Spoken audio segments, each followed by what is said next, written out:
Berikut adalah gambaran mengenai buku yang pertama, dan jangan lupa nanti bisa dilihat di web kita, web saya sabarguna.com. Ya, terus ini adalah perolehan Muri ketika mencapai 40 buah pada tahun 2008. Ya, terus berikut adalah riwayat hidup secara umum. Dan kalau ada kontak, silahkan menghubungi sabarguna@yahoo.com. Terus, nah ini kelompok nomor 1 terkait dengan sistem informasi, diterbitkan mulai tahun 2003 dengan judul Sistem Informasi Manajemen Rumah Sakit. Ya, terus ini gambar rancangannya, yaitu gambaran buku, jadwal, dan tampilan. Ya, terus, nah ini adalah buku yang pertama, dimulai tahun 2003 dengan judul yang pertama, yang asli ini, yang sudah direvisi menjadi ini, sudah dicetak untuk keempat kalinya pada tahun 2007. Ini adalah nomor ISBN-nya. Diterbitkan oleh Konsorsium Rumah Sakit Islam Jawa Tengah dan Daerah Istimewa Yogyakarta.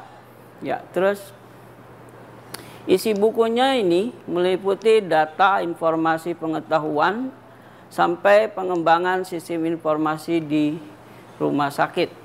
Ya, terus nah dimulai acara ini pada tanggal 20 Mei, mudah-mudahan menjadi bagian dari kebangkitan sistem informasi dan kebangkitan manajemen rumah sakit sejalan dengan kebangkitan nasional Indonesia. Ya, terus nanti akan bisa dilihat videonya dan kuliahnya. Ya, terus nah ini kita lihat videonya, silahkan. Terus nah ini kuliahnya. Kuliahnya secara umum mengenai data dan informasi dan sistem. Tentu ada dalam buku itu, dan untuk lengkapnya silahkan disimak lebih lanjut. Ya, terus, nah data dan informasi ini harus menjadi patokan yang jelas, jangan menjadi simpang siur. Harus dibedakan data dan informasi ini oleh siapa dan untuk siapa. Ya, jadi pada satu saat dia menjadi data, dan pada satu saat dia menjadi informasi. Informasi dia, hasil dia dari orang lain merupakan informasi, tapi bagi dia akan menjadi data untuk disampaikan kepada atasan yang lebih lanjut. Itu yang penting dipedomani. Ya, terus, nah jadi secara umum adalah bahwa data itu fakta belum diolah, mungkin masih secara kasar dalam artian bahwa dia masih tidak terstruktur. Nah, sedangkan informasi harus mempunyai ciri adalah dia telah diolah, dia telah mempunyai bentuk yang lebih berguna, dan satu lagi bisa digunakan untuk mengambil keputusan. Kalau satu fakta belum bisa dipakai untuk mengambil keputusan, itu adalah data. Kalau informasi seharusnya bisa. Ya, terus ya, berikut adalah ciri informasi yang baik. Ciri informasi yang baik terutama adalah ini, relevan, kemudian tidak bias, artinya bahwa cocok dengan situasinya, tidak berpersepsi yang berbeda. Terus kemudian yang penting lagi adalah bahwa dia harus berorientasi kegiatan. Jangan sampai ada datanya, kegiatannya tidak ada. Itu yang namanya fiktif.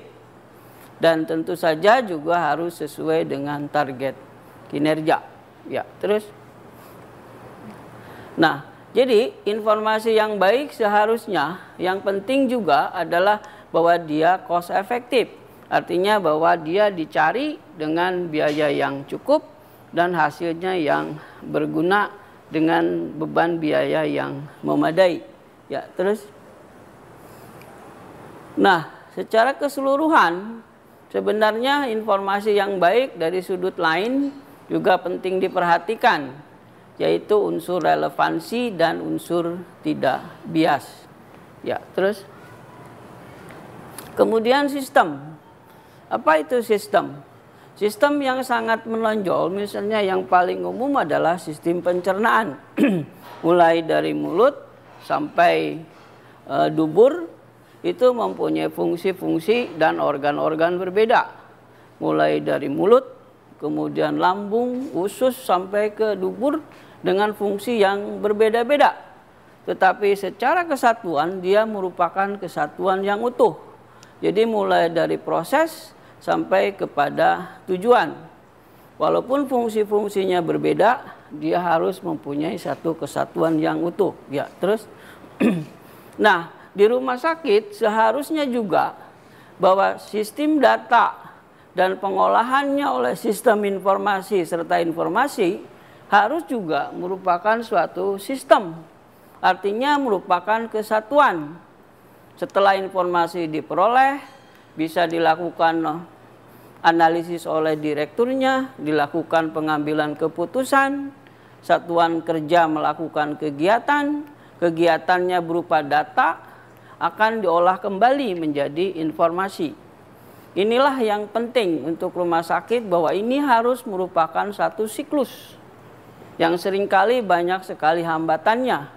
Mulai dari sini datanya tidak betul, mulai dari sini informasinya tidak digunakan, mulai dari sini keputusan yang dilaksanakan tidak sesuai dengan kebutuhan dan hasil informasi yang ada.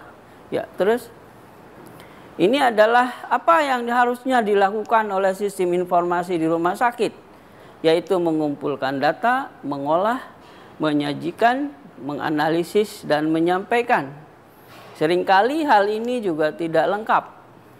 Seharusnya sistem informasi yang ada di rumah sakit mengerjakan ini dengan lengkap. Ya, terus dan yang penting lagi adalah bahwa informasi berguna untuk berbagai kepentingan. Dan kepentingan itu sebenarnya saling terkait. Jadi tergantung kepada siapa dan bagaimana sebenarnya para manajer bisa memanfaatkan informasi itu untuk kepentingan yang berharga.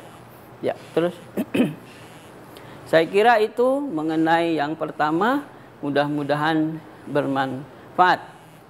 Assalamualaikum warahmatullahi wabarakatuh.